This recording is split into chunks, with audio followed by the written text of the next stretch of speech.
Je anilo premadano karma kacho.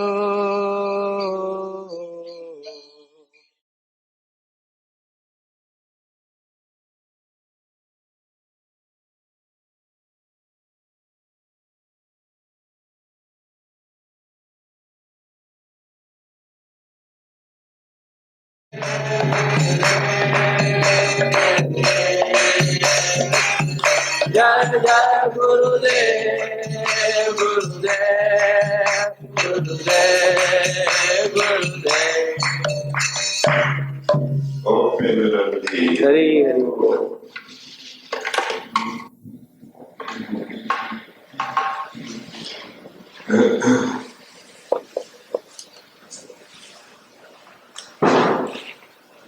Om Dhyanajnanandasa Dhyananjana Salakaya Chaksu Vidatam Jena Tasmai Sri Gurave Namaha Sri Chaitanya Manubhistam Stapitam Jena Bhuktale Swayam Rupa Kadamaya Dadati Sakam Bhaktikam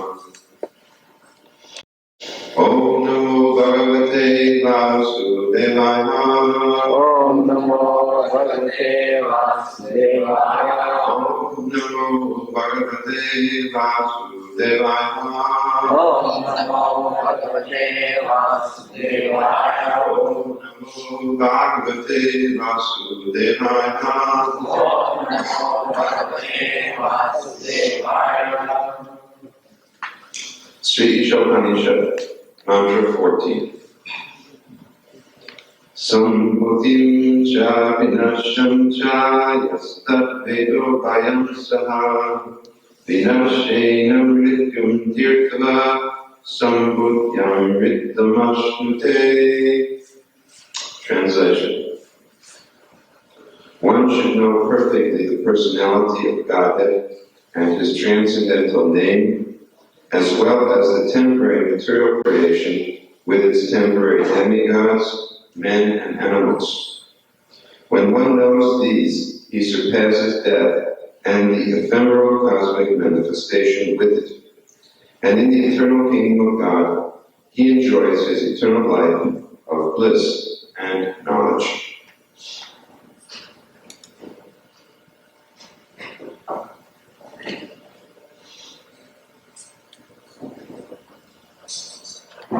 So this verse is important in that it informs us that we must know not only what is spirit, but also what is matter.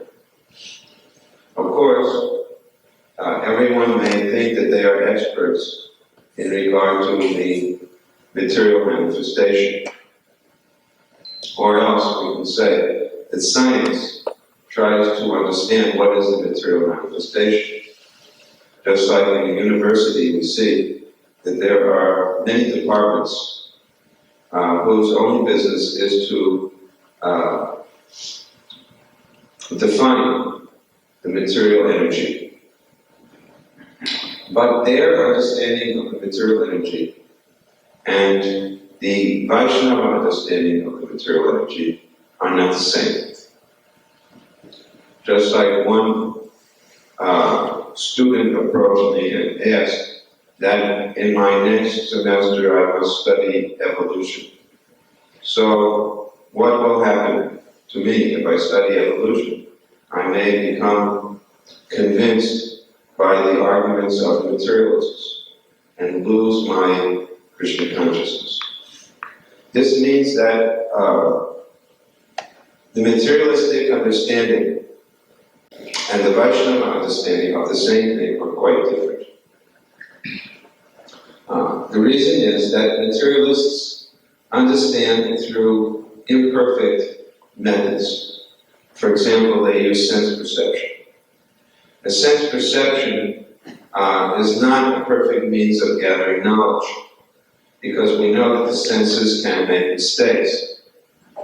That is why we see that science has evolved different ideas about the universe. For example, originally they thought that the universe was centered around the Earth. And now they have updated their information based upon their sense perception that the universe is centered around the sun. And it may be, in time to come, that they may yet have a further conception.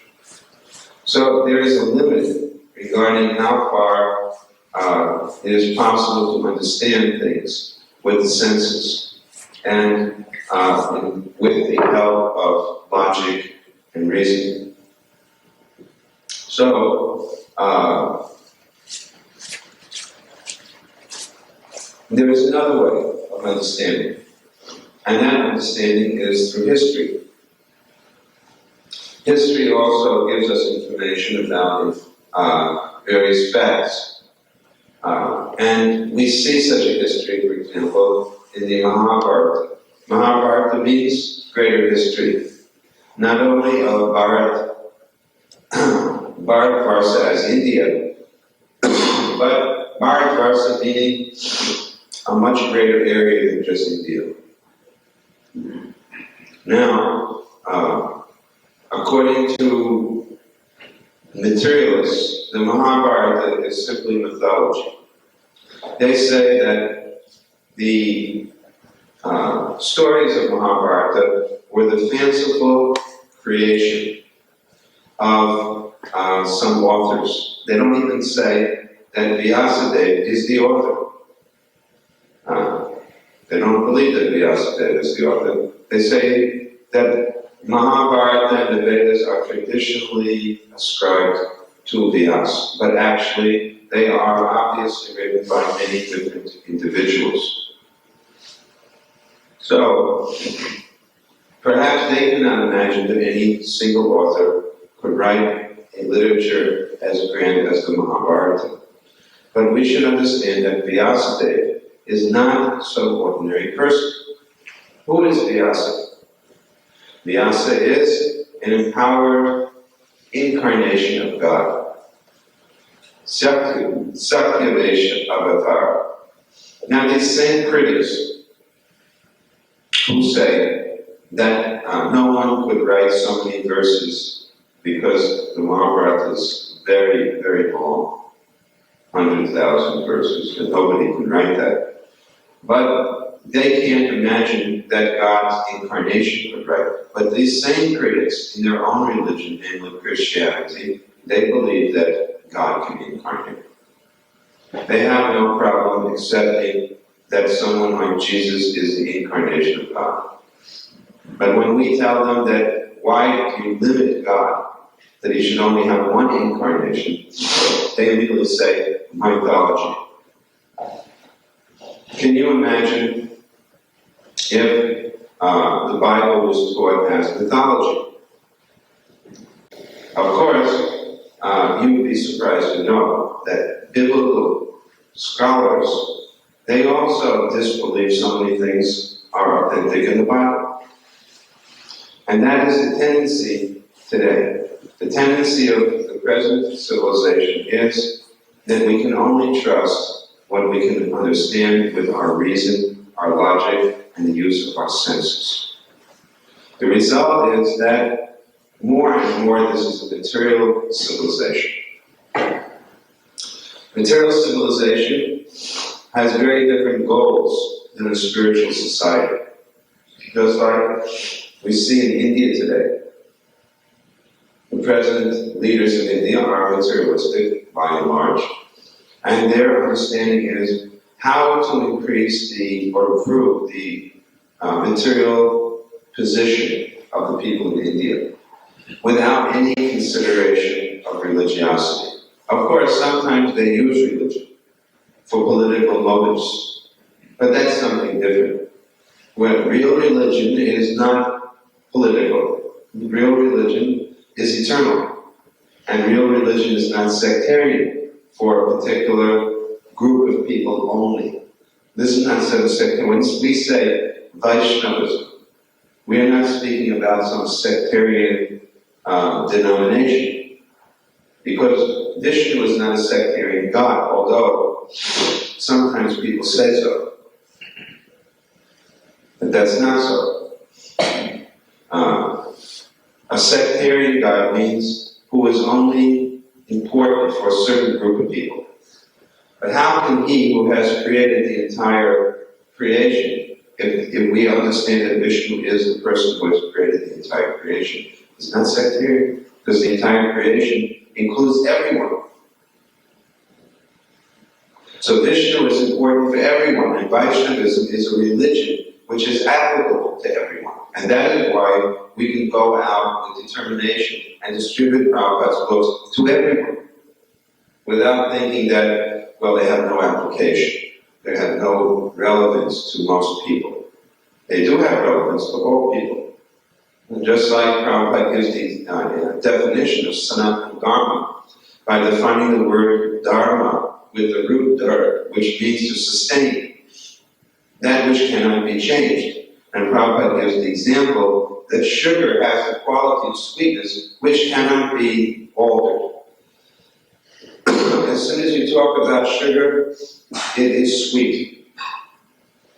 Similarly, as soon as you talk about the individual soul, then you have to understand what are its characteristics. And when you talk about God, then you have to consider what are its characteristics. It doesn't matter whether it is a God worshipped by Muslims, God worshipped by Hindus, God worshipped by Christians or Jews. If God is really the original creator of everything, then that God will have the same characteristics, and it doesn't matter which religion is defining it. And actually that is so. They give and prove that some of the similarities between Judaism and Christianity, which have their same root, is that they say that they worship the same God. And he has the same characteristics. Well, so do we. Vaishnavism is not sectarian. So, when we try to understand what is the goal of civilization, the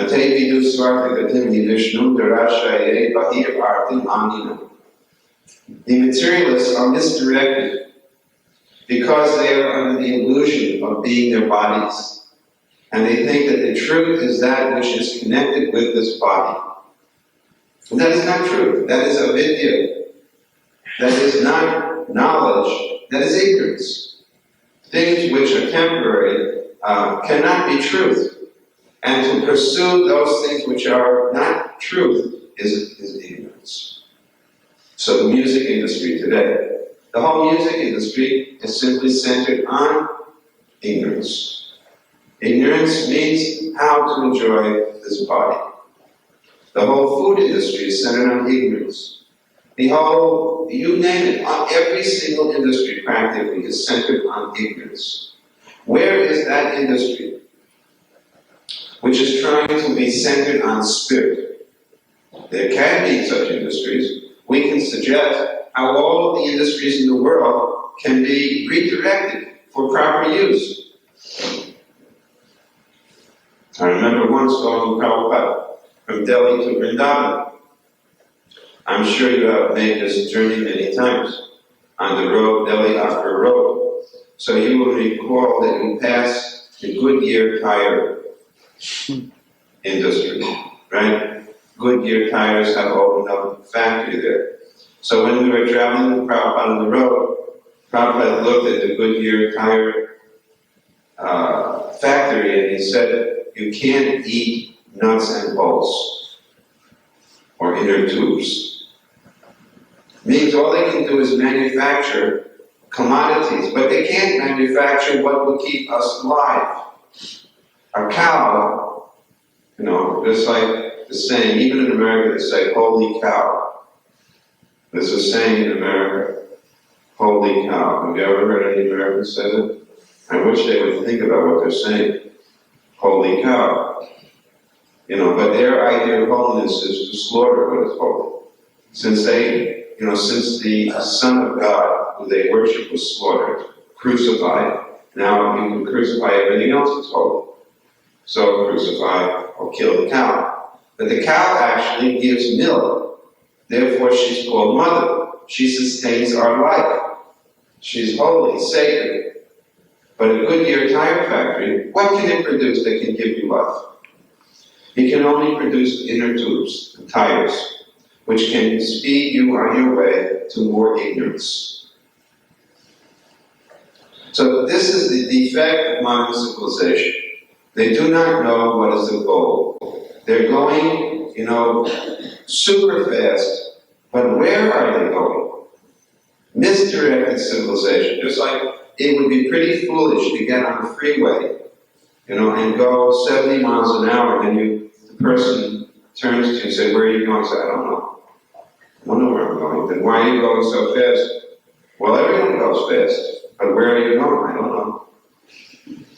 That is the position of modern, mankind. Modern humanity, they're going at breakneck speed, but when you ask them where they're going, "I don't know." Or if they do know, it's to ignorance. They're chasing after temporary goals. So when we study the material world, we do it with another purpose. We are not disinterested in material life, but we have another purpose in mind when we study material existence.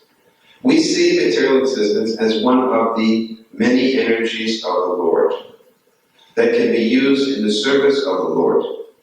Just like I recall when the computers first came out, and immediately, the devotees used computers, and Prabhupada was very pleased to see the devotees using computers in Krishna's service. Just like our, Vijay and his brother are on the internet, and they have their Vaishnava forum. So everybody else has got so many forums, but our forum is about Vaishnavas.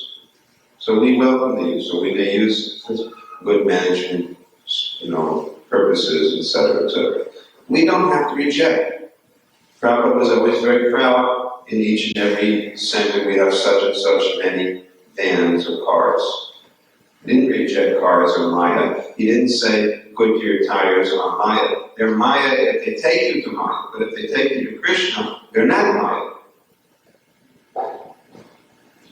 Similarly, we have to be aware of what is going on in the world.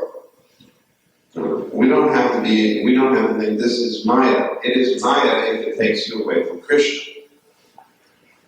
But if it helps you to serve Krishna, then it is welcome.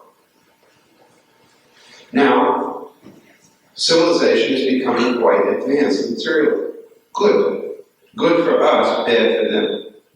Bad in general because people become more and more confused. Good for us because it gives us increased facilities to serve Krishna. Just like, someone was telling me that Krishna people were saying that our, men on the internet are most active at rice, and therefore our club is bigger than any other club. Yeah, it is bigger than any other club, but there's only 2 or 3 people in it. But because of modern day communications, we have more people, going on our internet, circle of members than anyone else.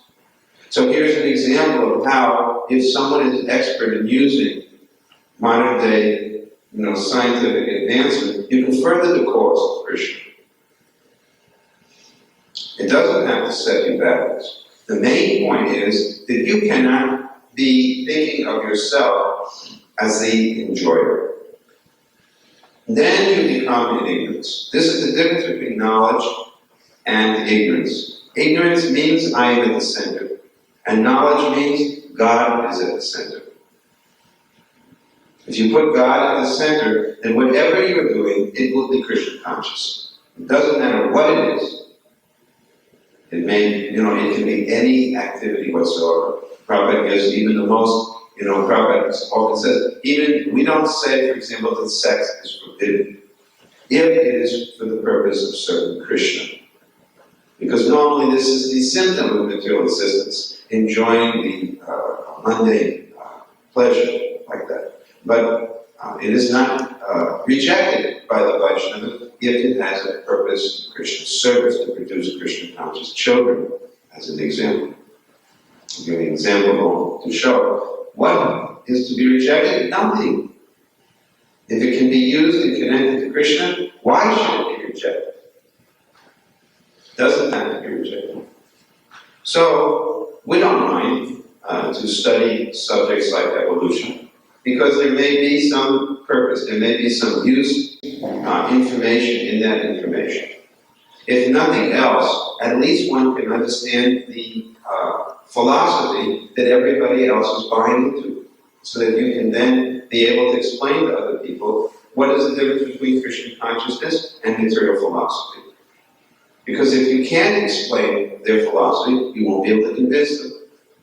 Jiva Goswami went to Benares. Why did Jiva Goswami go to Benares? He wanted to study Mayavadi philosophy.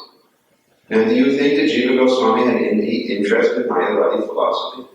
Why do you think that Jiva Goswami studied Mayavadi philosophy? So that he could convince everyone else about Vaishnavism.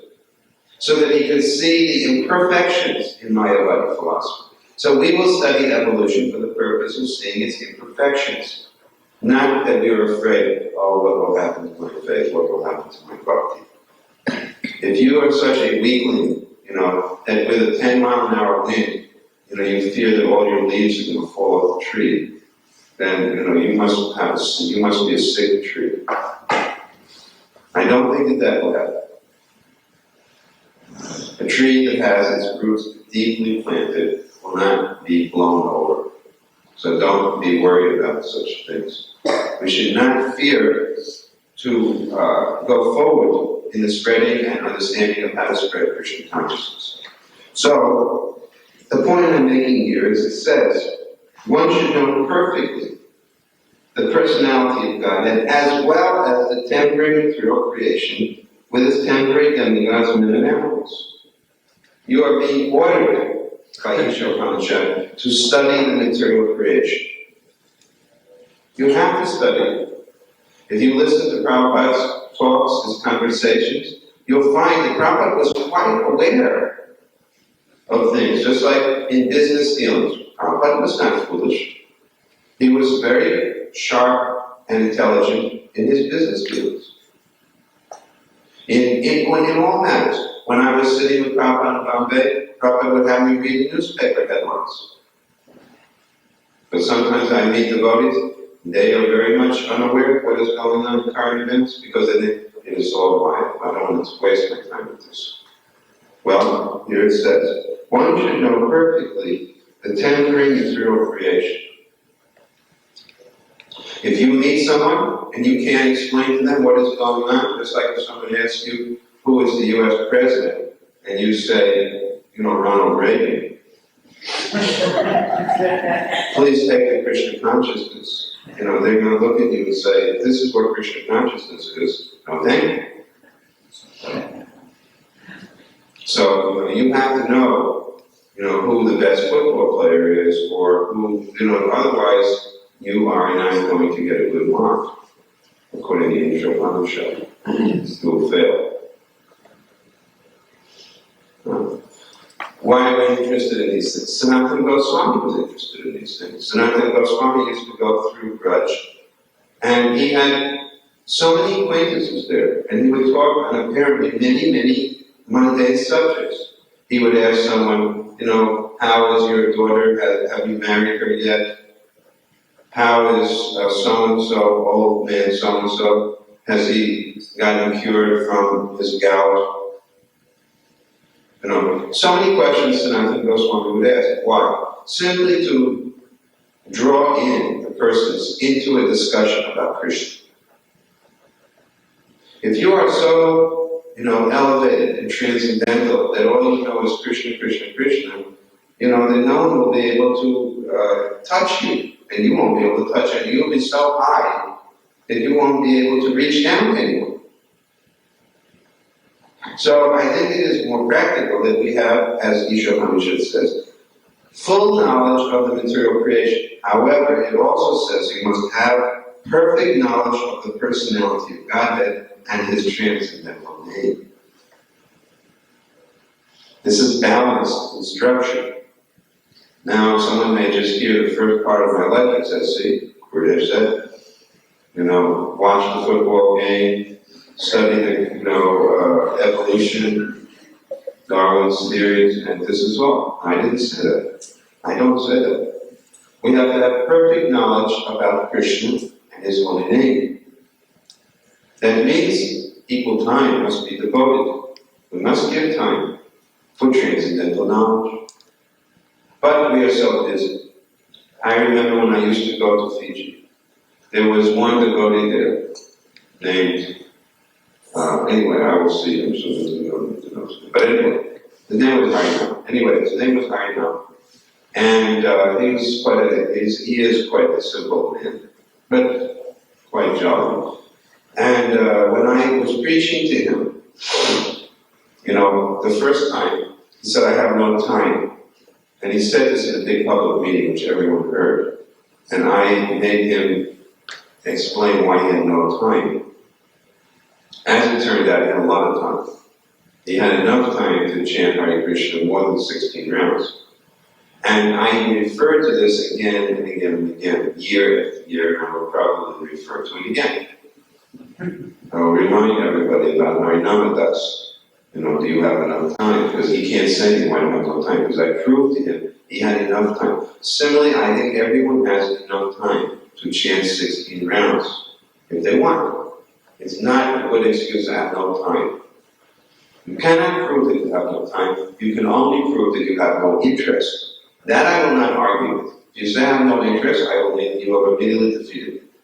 If you want to get a good excuse for why you can't chant 16 rounds, just have no interest. I'm not inclined. Then I can't say anything to that. I can, cry. I can pity you. I can pray for you. But I cannot defeat that argument. But if you say I have no time, that's bogus. There is enough time, because it only takes 2 hours to chant 16 rounds. Similarly, if I say to you that as Isha Upanishad says, you should know the holy name, and you should know the personality of God, which means you should read at least a half hour to an hour a day, or at least come to a class, or at least listen to a lecture, and you say, I have no time, I don't believe it. I do not believe it. I'm sure that as you are going in your car, wherever you're going, whether it's to work or to a program or to where, you can put on a tape. I have so much to do, but I have not failed in the past 3 months. Every day I listen to at least 30 minutes to 1 hour of Prabhupada's lecture, and I have not missed. I haven't missed. And I do it because I have to spend time, whether I'm dressing or bathing. I know I will have time, and that's how I spend my time. Otherwise, you don't have to think while you're taking a bath. You don't have to think when you're brushing your teeth. After 20 or 30 or 40 years or 50 years of brushing your teeth, I think that you know pretty well, how to reach each and every one of your, how many teeth do you have? How many teeth are in the mouth? 32 teeth. Right, that's right. 32 teeth.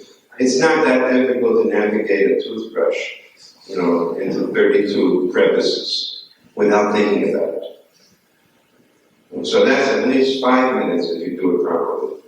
According to the dentist, you should brush for 5 minutes. That's 5 minutes of a lecture. And I could go on with other time that you have. If you really are going to have no other time, then I say that they would make time that. Somehow or other, we have to get this transcendental knowledge. The effect of hearing, the message of Godhead spoken by Krishna's devotee is very powerful. It's very powerful. If you don't, then the sound vibration of Maya will certainly allure you. Just like a deer becomes allured by the sound of a hunter's song. In the olden days in India, the hunters would sing and the deer would become attracted and then killed. So by hearing, a deer can lose its life. It's like by tasting, a fish can lose its life. Each animal has a sense by which it can lose its life. And we humans, every one of our senses can cause us to lose our life. Our ears, by hearing mundane sounds, we can lose our life. Our tongue, by eating mundane food, we can lose our life. Our eyes, by seeing mundane subjects, we can lose our life. So, we have to give some time for this important purpose of studying Krishna. And there are so many good books which Prabhupada has written, so many interesting books by which to sharpen your intelligence on. And that will give you more relish when you're chanting Hare Krishna. You just try to chant Hare Krishna without any transcendental brain work. It doesn't usually work. You may be so advanced that you can do it, but generally speaking, we find that when a person is also studying Krishna conscious subjects, the science of Krishna Consciousness, then they also become more interested in chanting. They're connected. We have tried. I told Prema Lakshmi, I told her the other day when we made our recording of Bhagavad Gita, that there's one person in Dallas, and this person is, a very ordinary American, I would say, as ordinary as you'll find. But somehow he got Bhagavad Gita, Song of God tapes, and he's just listening. And just by hearing again and again, this person has become so fixed up that then he went into he has started to go out to homes of Christians, and he speaks very perfectly the science of Bhagavad Gita and convinces them, just by hearing the sound vibration of the message of this message of Bhagavad Gita, for example, is so powerful, so potent. Why do you think Prabhupada gave so much importance to Bhagavad Gita? Because Krishna gave so much importance. This is Krishna teaching. The Srimad Bhagavatam are the teachings of the Vaishnavas about Krishna. And Bhagavad Gita is Krishna's own teaching. This is the teaching he did. He personally did this preaching. So if we don't take interest in hearing Bhagavad Gita, how can we call ourselves, Krishna conscious? If this is the immortal nectar which Krishna himself spoke, which came from his own lips, then we must hear it. We must hear it as a daily activity. Bhagavad Gita, Srimad Bhagavatam. Bhagavatam is very, very, very important literature, most important. Why? Because it is spoken about Krishna by Krishna's devotees with their full realization. Just like you have kindly come to hear me speak, and I thank you very much. Now, you just imagine the Srila Prabhupada himself, which is suddenly what you found out. Supposing you were found out suddenly that Srila Prabhupada was visiting Houston next Sunday, how many people would come to this temple to hear Prabhupada? No, I don't mean if you would. I know you would come. You're already coming to hear me speak. But surely you will come to hear Prabhupada speak. How many more would come? I think thousands of people would come. Now, what if, you received information that Prahlad Maharaj was going to come to Houston and deliver the Sunday Feast lecture? I don't know if we could fit all the people on the property. If you told people that Narada Muni himself, if they believe you, could not fit the people on the property. It would be such a big news. So why is the Srimad Bhagavatam so much revered by the Vaishnavas? Because those persons are there within the pages of the Bhagavatam. And they're talking on a subject matter which is very, very special. It is why is it so special? Because their understanding of God is different than the understanding of God coming from anyone else. When others speak of God, they do so in a very general, vague way. Generally, that is the case. They don't have very much information about God. But when the Vaishnavas speak about God, they do so with tremendous information and realization. Our conception of God is so nice. Prabhupada, I was listening to a tape this evening. Prabhupada was explaining Bhaja Hare Srinanda Nandana. Prabhupada was saying, yes, we worship Krishna as Srinanda Nandana, the son of Srinanda Maharaj. Who has such a conception of God? When you ask anyone who is God, they say God is the Father. And what do we say? But they sometimes say God is the Son. We also say God is the Son. But when you ask them if God is the Son, then if they say Jesus is the Son, then ask them who the Father is. They don't know. And we say, well, we are worshiping God, the Father of your Jesus, who is the son of someone else. Now, when they hear that, they'll think that that someone else must be God. Because if God is the Father of God, Father of the Son of God, if God has a Father, then that Father must be God.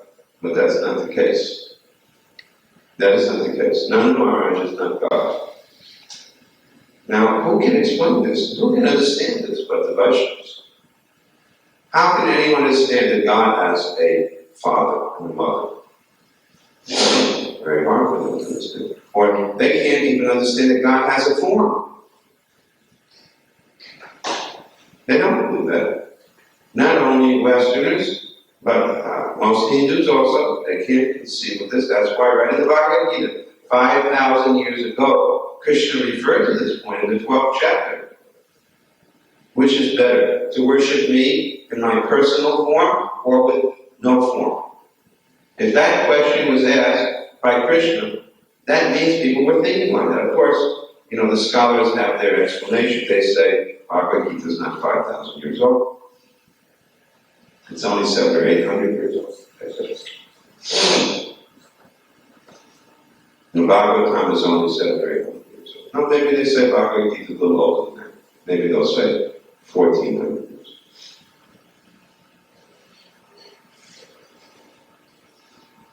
Anyway, the fact is that for a long time, people don't believe that God has a form. So, they don't believe God has a form. They therefore went to speak of God having a father. If God has no form, then how can he have a father and a mother, and friends and girlfriends? And they can't imagine any of this. Only the Vaishnavas can explain these things in detail. And only the Vaishnavas can develop the kind of love which comes as a result of knowing that personality of Godhead Sri Krishna.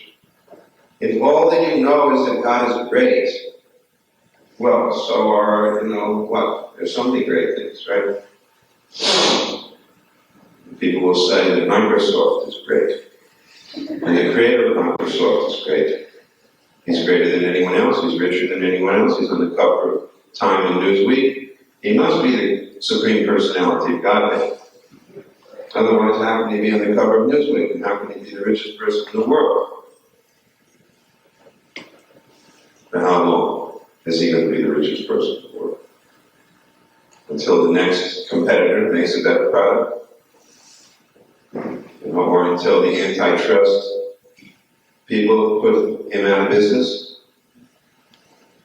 Just like there was such a wealthy family in Dallas, the Hunts, and they decided that they're going to corner the market on silver. They invested all the money in silver, and then bang, everything collapsed, and they lost all their fortune. And there's this history. History repeats itself.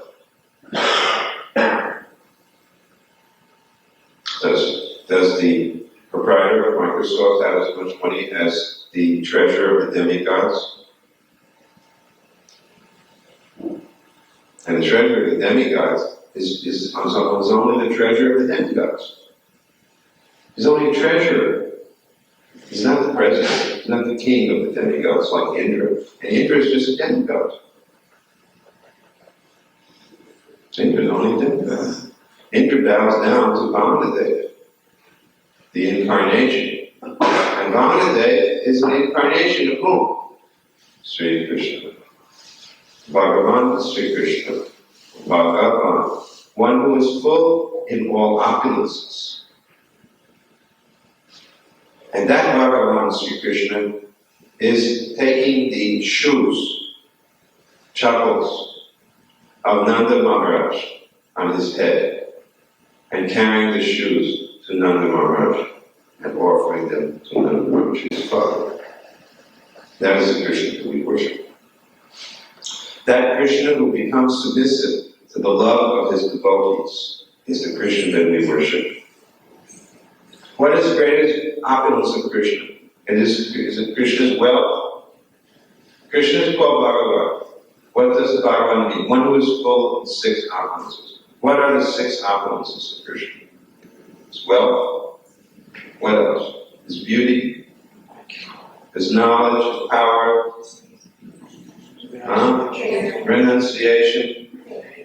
And fame. Do you think that that makes him all attractive? Is that why he is Bhagavan?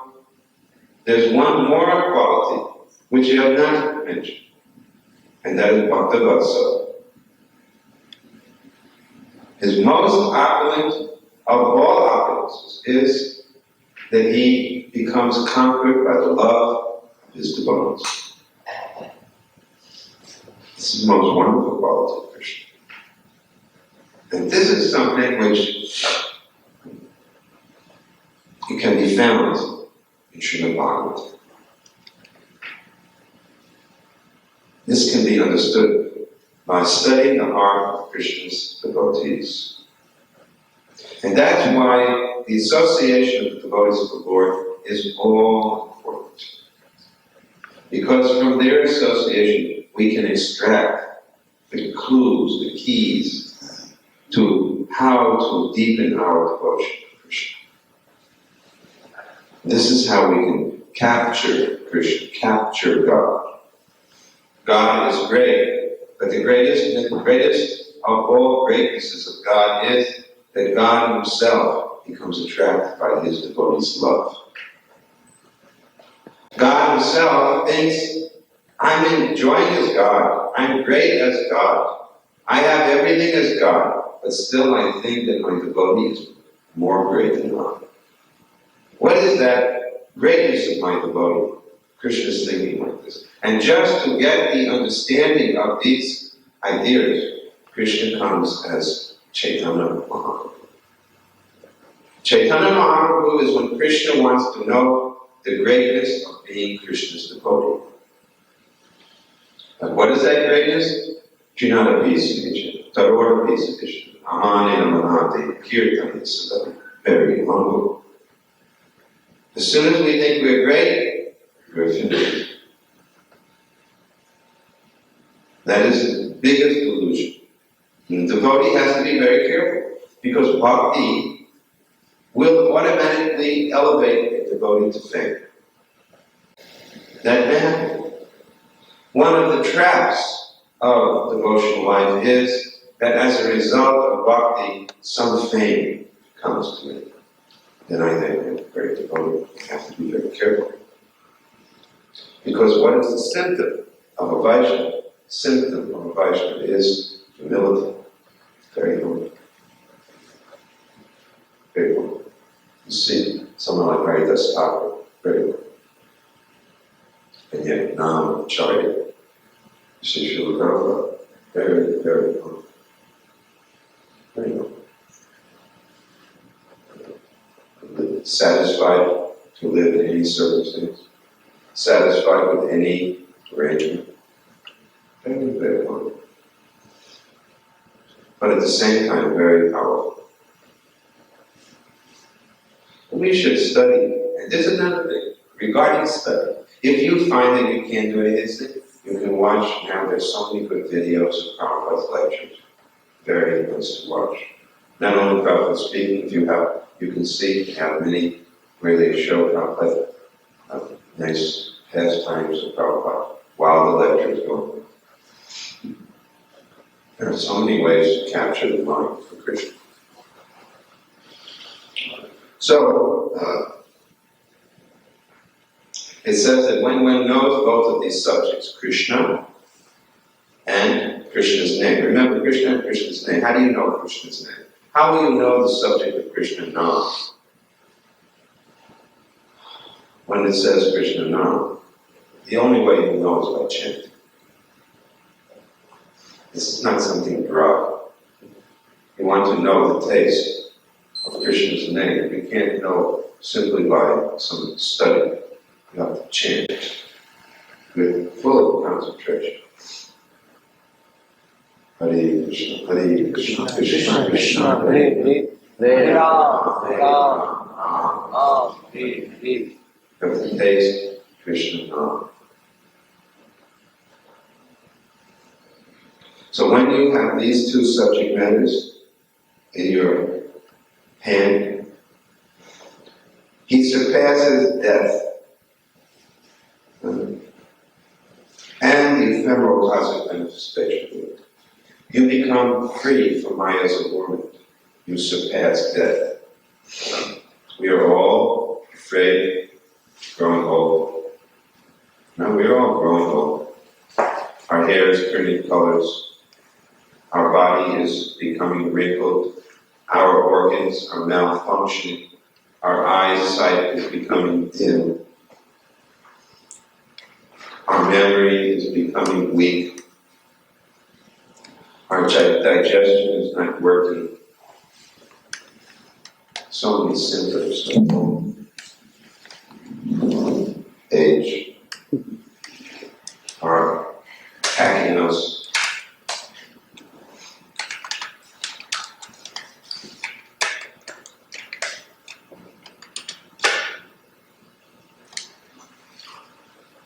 So many symptoms of old age are attacking us. But here it mentions, you don't have to be afraid. You don't have to be afraid. If you have these two transcendental positions, full knowledge of Krishna and full knowledge of the material energy, you don't have to be afraid of death. You will not die. There's a very nice book you can order in a bookstore written by our God brother Bhaktivedanta Swami about a disciple named Rajalila. Very good book. And it tells all about how this young girl, Russian girl, overcame the fear of death by the grace of her Guru Maharaj. Very nice. So we're seeing not just something that happened in the past, something that happened in the Vedic times. It is happening even today. That members of ISKCON, by practicing Krishna consciousness as Prabhupada has instructed, they're becoming so advanced that they can overcome death. Fear of death. The fear of death, overcoming death. The body will die, that cannot be stopped. But our fear of death and our attachment to this body and our rebirth, that can be stopped. And in the eternal kingdom of God, one will enjoy eternal life, bliss, and knowledge. This is the reward. The reward Krishna will give us. Eternal life of bliss and knowledge. So we'll stop here and ask if anyone has any questions.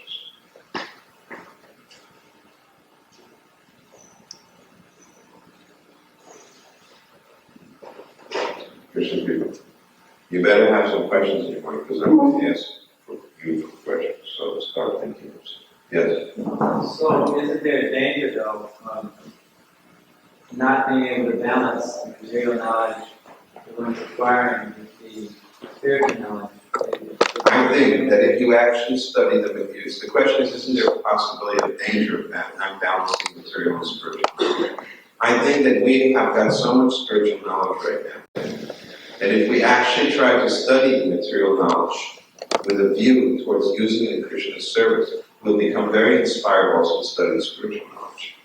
You know, it's said that if you have something and you don't use it, you lose it. Use it or lose it. You are getting a lot of knowledge. You have got the Siddhanta, the conclusions of Vaishnava thought, but you're not using it. Most of you don't preach. If you don't use what you've learned, you'll lose it. Therefore, Prabhupada did urge everyone to go out and preach. Because if you don't use it, you'll lose it.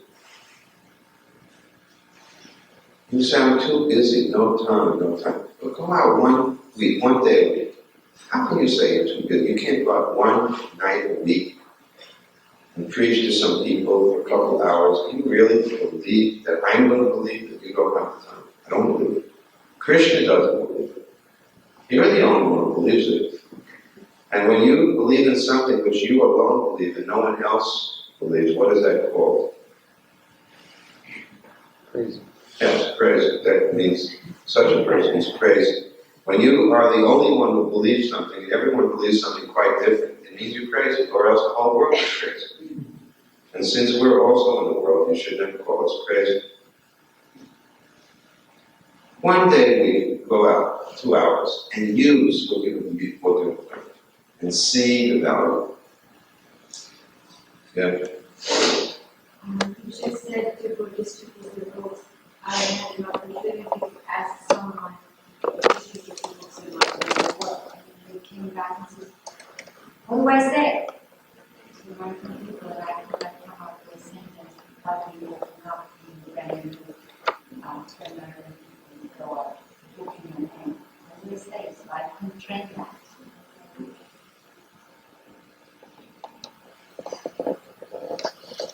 If you want to learn how to distribute books, there are so many books.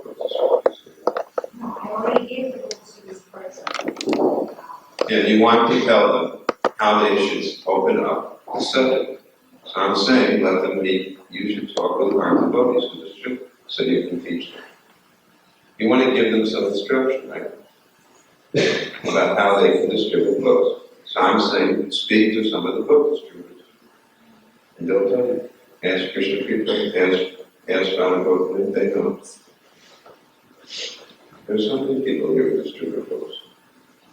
That's what you're asking, right?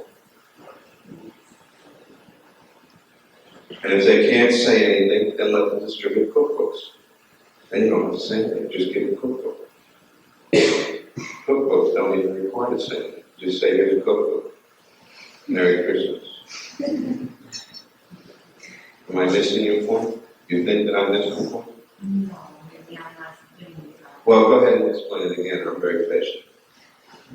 Don't think that I'm hopeless. Tell me again what you want to understand, and I'll answer.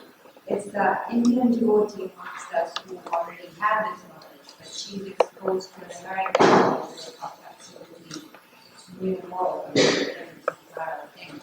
And mostly are Christians, some of them are acknowledged, if you're not Christian, you are no good. Okay. And they're very strict, like it's only Christianity and that's God. Okay. Everything else is wrong. Okay. And it's very hard to open up a sentence even like that. Give them a cookbook. I tell you, give them a cookbook. Just like our devotees were distributing cookbooks in Dallas. And they were distributing it to stoplights. So one lady said, oh, I'm so glad you're out here because I only buy from Christian stores. And I only buy from Christian stores, and today they're all closed. So I wanted to get some Christmas gifts. If I give you some more, a larger donation, you give me more of those books?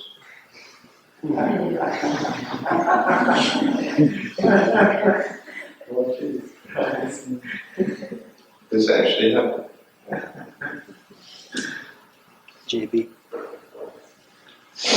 Now, if they just read beyond the recipes, they may get quite a shock. But they knew it was a vegetarian food. That's a neutral position. Actually, our book publishers, BBT, have now produced many books which are suitable for your needs. Laws of Nature, there's so many books which are, what is that called? Divine Nature.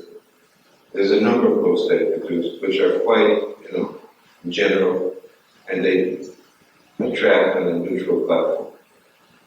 I can think of it.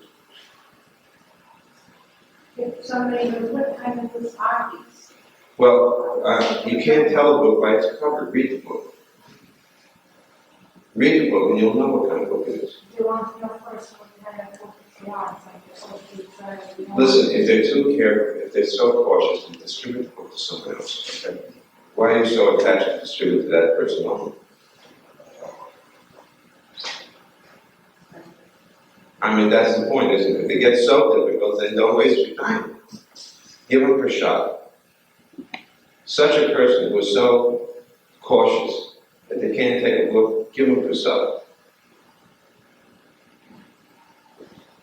If they can't take prasad, you say they're too cautious even to take prasad, then, figure out something else. Spray them with some charming things.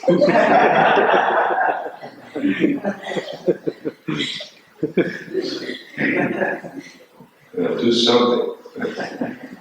I mean, if it gets to that point, I think you better. There's a lot of people who are not that cautious. Maybe you just, at a certain point, Prabhupada said, at a certain point, if someone doesn't want, what can they do? They'll be ready in your next life. Be kind to them. And then you be kind to them, and because you're kind to them, and they appreciate you, and you happen to be a Vaishnava, they'll let you. I met one person in the airport who was a Christian. There was no question it's true.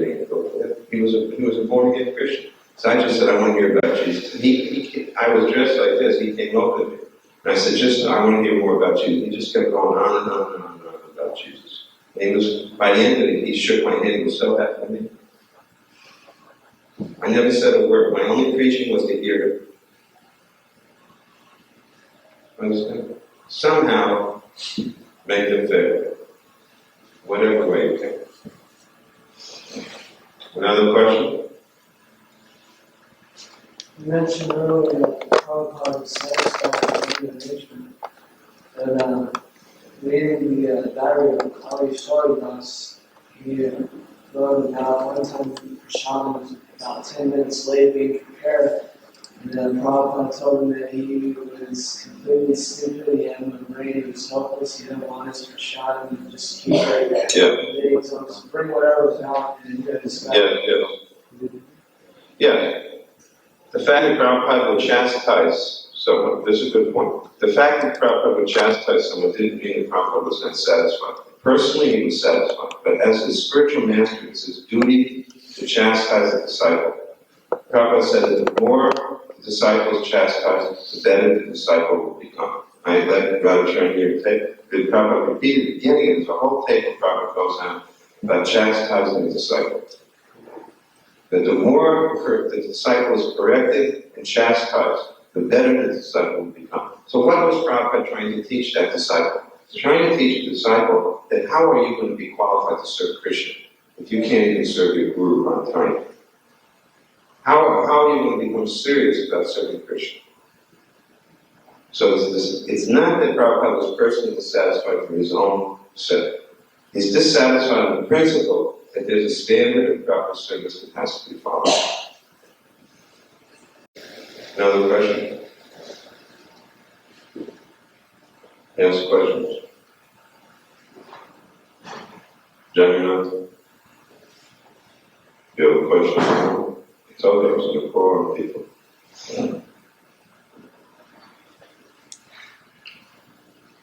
Yes, sir. We find growing up here in the United States. Uh-huh. I say we find growing up here in the United States, we're not really encouraged to be humble. We're encouraged more to be aggressive. And it's very hard to overcome that. So other than serving the devotees, and reading proper books, we prescribe. Question was that we're trained to be, growing up in America, trained to be aggressive. It's very difficult to be humble. What activity can we do that will make us humble? Prabhupada was asked this question by some ladies who were book distributors in Chicago. And we're told to be very humble. Ladies are supposed to be very chaste, and et cetera, et cetera. Yet to be good book distributors, we have to be aggressive. Prabhupada, smashed the table and said, I came as an aggressor to this country. So I am an aggressor. He said, I came to be aggressive. He said, do you think that Arjuna was not aggressive? Do Do you think that Hanuman was not aggressive? But they were aggressive for Krishna. So if you are aggressive, just like one time, I was traveling on Southwest Airlines from Houston to Dallas, and when the plane stopped, before it practically had stopped, I jumped up and ran to the front so I could be the first off. And the stewardess said, "You Hare Krishnas are so aggressive. You always want to be first." I said, "That's because we're serving Krishna, who is first." So aggressiveness is not a bad quality, but it should be for Krishna, pure, not for our sense of it. That is called dovetailing a particular quality. And don't deny the quality, because it'll simply make you frustrated. But use it. You be aggressive in serving Krishna. As far as humility goes, if you accept the orders of your spiritual master, if you accept the instructions of the Parampara, I think you'll be very humble. There are so many instructions, and if you just try to follow them all, you'll be the most humble person in the world. To accept the order of the Guru as one's life and soul, that is real humility, not apparent meekness. So-called show of meekness is not necessarily real humility. Real humility is that you take your spiritual master's instructions as your life and soul. That is humility. And anything else is pretty much a show. Real humility means that I place my spiritual master's instructions, coming from Krishna, as more important than my own mental speculation and my own sensual desires.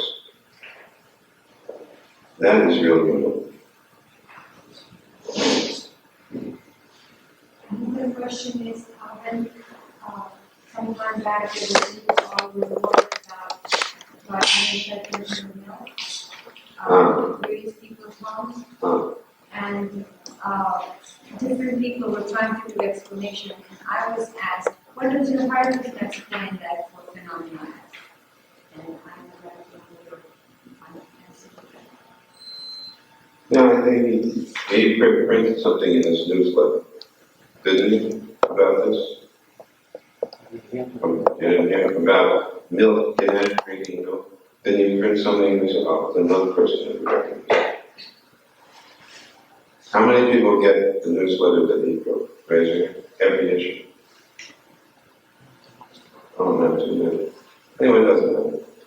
So,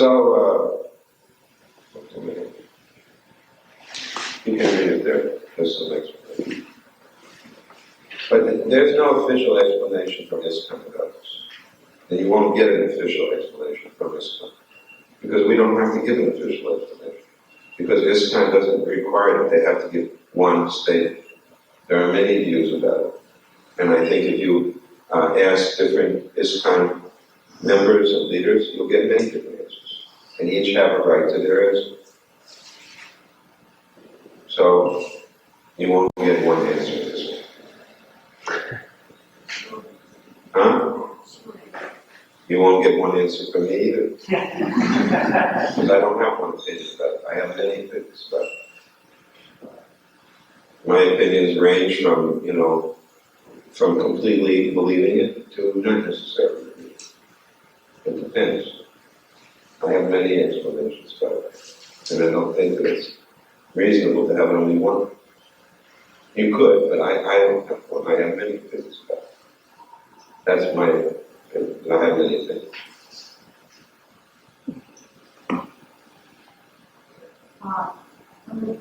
But one thing is clear, that whether Ganesh drinks milk or doesn't drink milk is not necessarily going to free you from birth and death. That's clear. And if the real purpose of life is to get free from birth and death, old age and disease, whether Ganesh drinks milk or not doesn't affect that. I was not asking about believing or not believing, but I personally asking you to give me an explanation. Why is it happening? Yeah, that's the same as believing or not believing. Believing or not believing is the explanation. That's the point. That's why I said there are many explanations. But my point is, whatever the explanation may be, does not change the fact that someone is going to, go through birth, death, disease, and old age. Whether Ganesh did drink the milk or not doesn't affect whether one gets free from samsara. So everybody is focusing on whether Ganesh drank milk or not, but does that change the fact of whether they're going to take birth to get into the material world? Supposing you offer milk to Ganesh and Ganesh drinks the milk, does it mean that you'll be free from birth and death?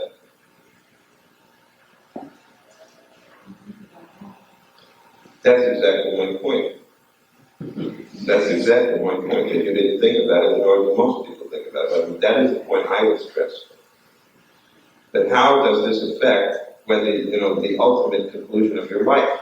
You made an offering to a demigod. The demigod may have accepted or may not accept, but so what? Bhagavad Gita very clearly says that one result is gained by offering to the demigods, and another result is gained by offering to the Supreme Lord. One who worships the demigods goes to the planet of the demigods, and those who worship me come to me, Krishna said. So Bhagavad Gita very clearly deals with this issue of offering to Ganesh. So best thing is to just quote Bhagavad Gita. How about if you correct me if I'm wrong?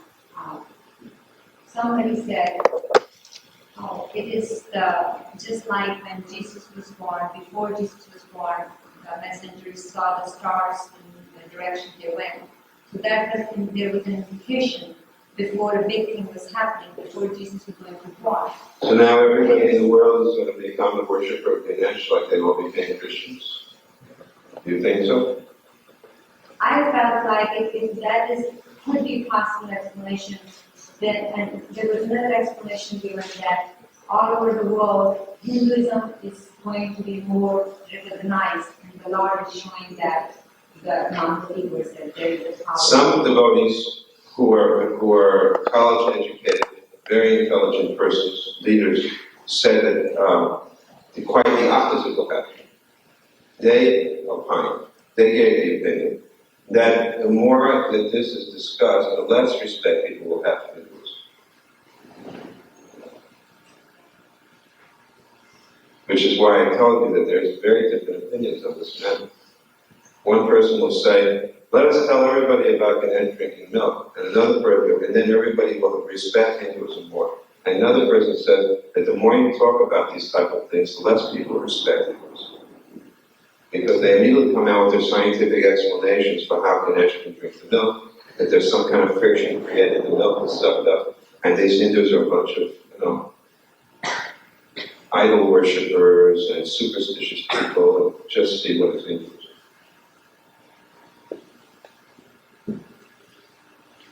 So therefore I said, whether Ganesh drinks milk or doesn't drink milk isn't going to change. According to Bhagavad Gita, the offerings to demigods, the result is temporary.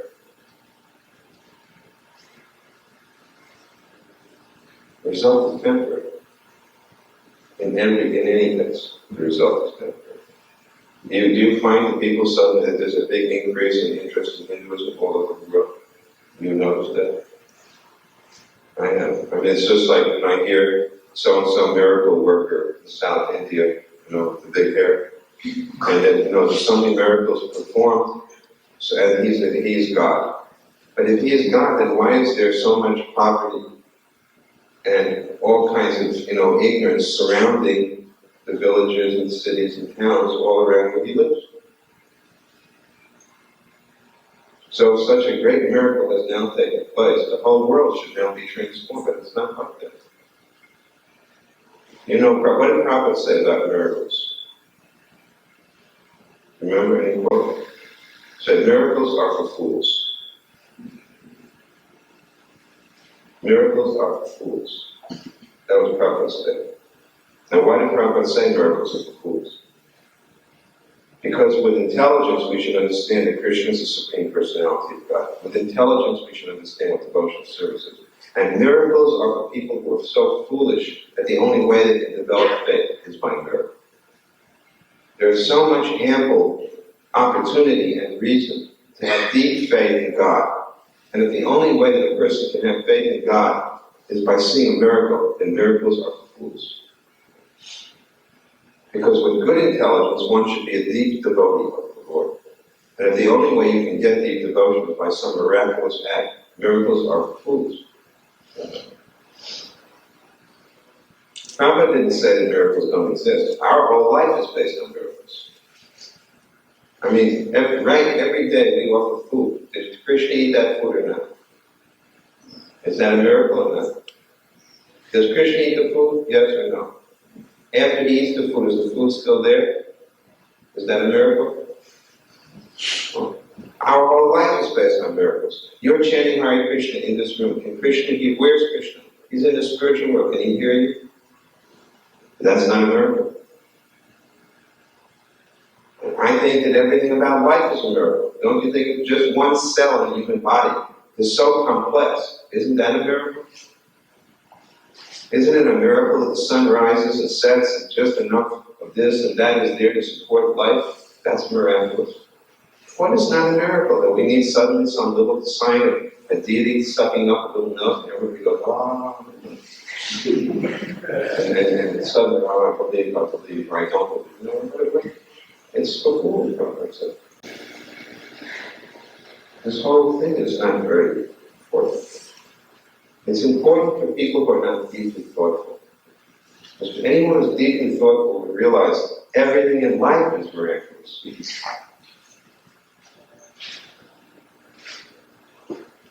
All right, I think we will stop now. I'm running out of. I need a miracle to keep going. It should be time. We'll stop here, and we'll have another program Saturday evening. Thank you very much. Hare Krishna.